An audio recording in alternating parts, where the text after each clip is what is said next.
जय हिंद, जय भारत दोस्तों। मैं पुष्पेंद्र गौड़ अपनी चैनल गणित की चौपाल पर आज से कक्षा 10वीं में हम भौतिक वाला जो पोर्शन है विज्ञान का वो स्टार्ट कर रहे हैं। हम पहले रसायन में 2 अध्याय पढ़ चुके हैं, अध्याय 1 और अध्याय 2। आज हम शुरुआत कर रहे हैं भौतिकी में। तो दोस्तों मेरे चैनल से आपको लगातार वीडियो प्राप्त होते रहेंगे, इसलिए उसे आप सब्सक्राइब जरूर कर लीजिए। तो आज हम शुरू कर रहे हैं कक्षा 10वीं में विषय विज्ञान, जिसमें भौतिक वाला जो पार्ट है अध्याय 10 प्रकाश का परावर्तन तथा अपवर्तन। तो दोस्तों सबसे पहली चीज है प्रकाश। प्रकाश क्या है? तो प्रकाश ही हमें देखने की संवेदना उत्पन्न करता है। अगर प्रकाश ना हो और वस्तुएं हों तो हम वस्तुओं को नहीं देख सकते। प्रकाश की अपनी कुछ विशेषताएं होती हैं और सबसे प्रमुख विशेषता यह होती है कि प्रकाश सरल रेखा में गमन करता है। और भी बहुत सारी विशेषताएं होती हैं, लेकिन हमारे अध्याय से रिलेटेड जो विशेषताएं हैं हम उसको पढ़ेंगे। तो इसमें सबसे मूल बात है कि प्रकाश सरल रेखा में गमन करता है, और दूसरी प्रमुख बात है कि प्रकाश की जो किरण है वो सदैव समांतर होती हैं। प्रकाश की किरण सदैव समांतर होती हैं, ये दूसरी विशेषता होती है प्रकाश की जो हमें काम में आई। इसके बाद दोस्तों हमें कोई वस्तु क्यों दिखाई देती है, आप ये बोर्ड पर लिखा हुआ क्यों पढ़ पा रहे हैं?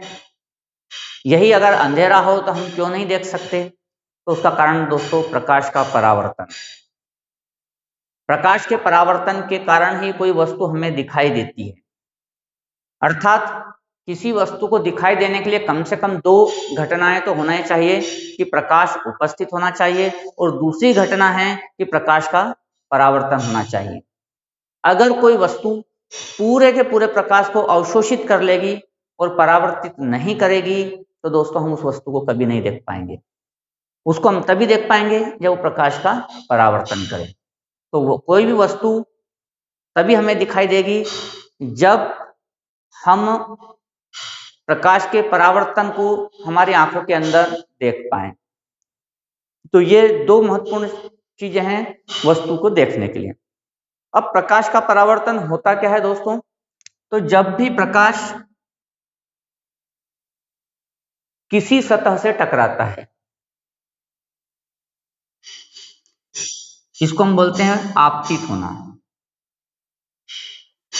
तो दोस्तों सतह पर निर्भर करेगा कि प्रकाश कितना परावर्तित होगा और किस प्रकार परावर्तित होगा।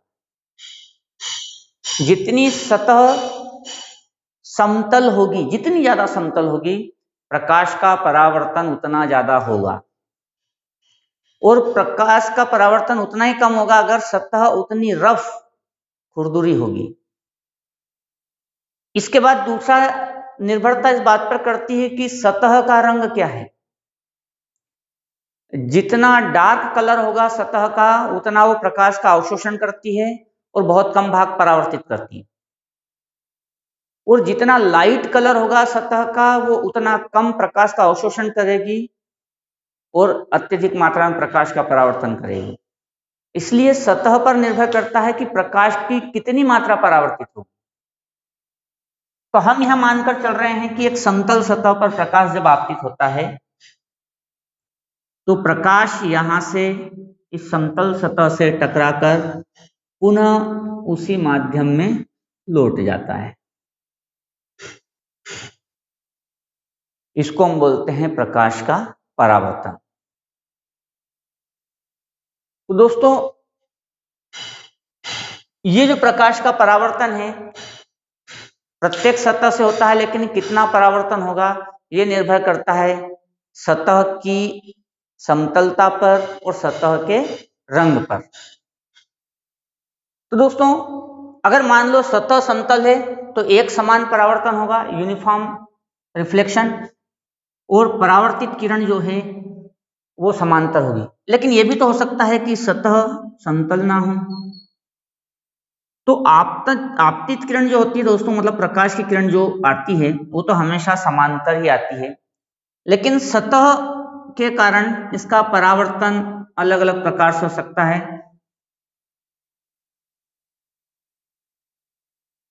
तो इस प्रकार का परावर्तन एक समान परावर्तन नहीं कहलाता।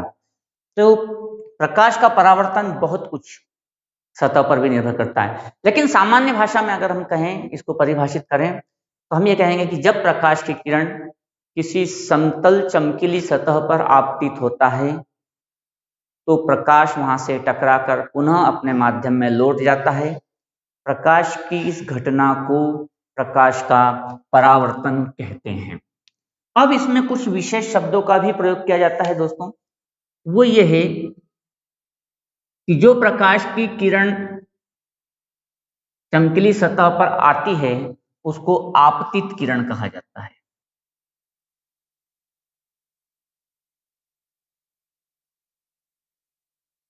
जो किरण इस सतह से टकराकर लौट जाती है उसको परावर्तित किरण कहा जाता है।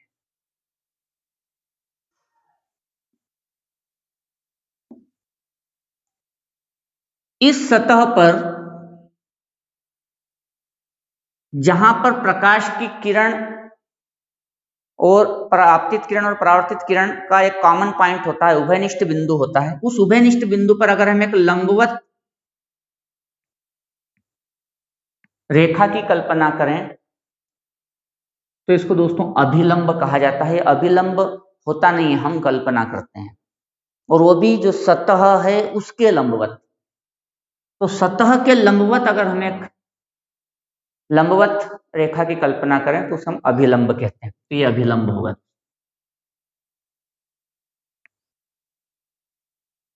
अब यहां पर हम देखेंगे कि आपतित किरण और अभिलंब के बीच में कोण बन रहा है।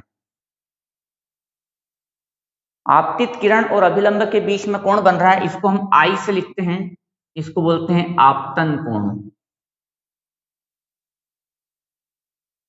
आई मीन्स इंसिडेंट एंगल, इसलिए इसको आई से लिखा जाता है, एंगल ऑफ इंसिडेंट या इंसिडेंट एंगल।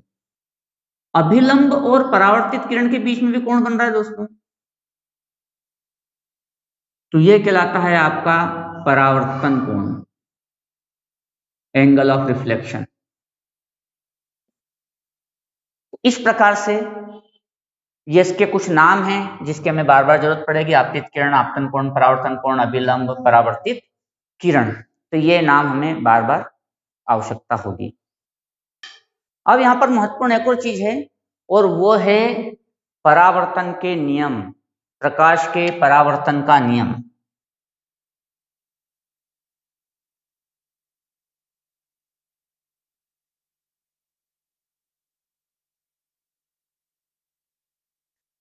प्रकाश के परावर्तन का नियम अक्सर परीक्षा में पूछा जाता है दोस्तों, इसलिए इसको बहुत अच्छे से समझ लें। तो पहला नियम यह है कि जो आपतन कोण है और परावर्तन कोण है हमेशा बराबर होते हैं। आपतन कोण और परावर्तन कोण का मान सदैव बराबर होता है, सदैव। आपतन कोण और परावर्तन कोण का मान सदैव बराबर होता है, तो ये पहला नियम है। दूसरा नियम है आपतित किरण।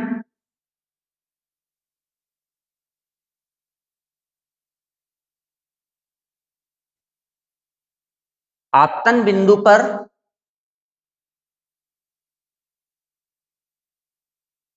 ये आपतन बिंदु है, आपतन बिंदु पर अभिलंब, परावर्तित किरण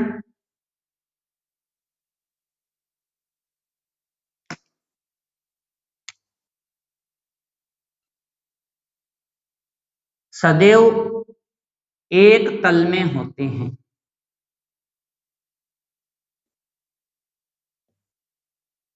सदैव एक तल में होने का मतलब ऐसा नहीं है कि इस एक तल में, सदैव एक तल में होने का मतलब ये आपतित किरण आई और ये परावर्तित किरण और ये अभिलंब, ये तीनों एक तल में ऐसे होना चाहिए।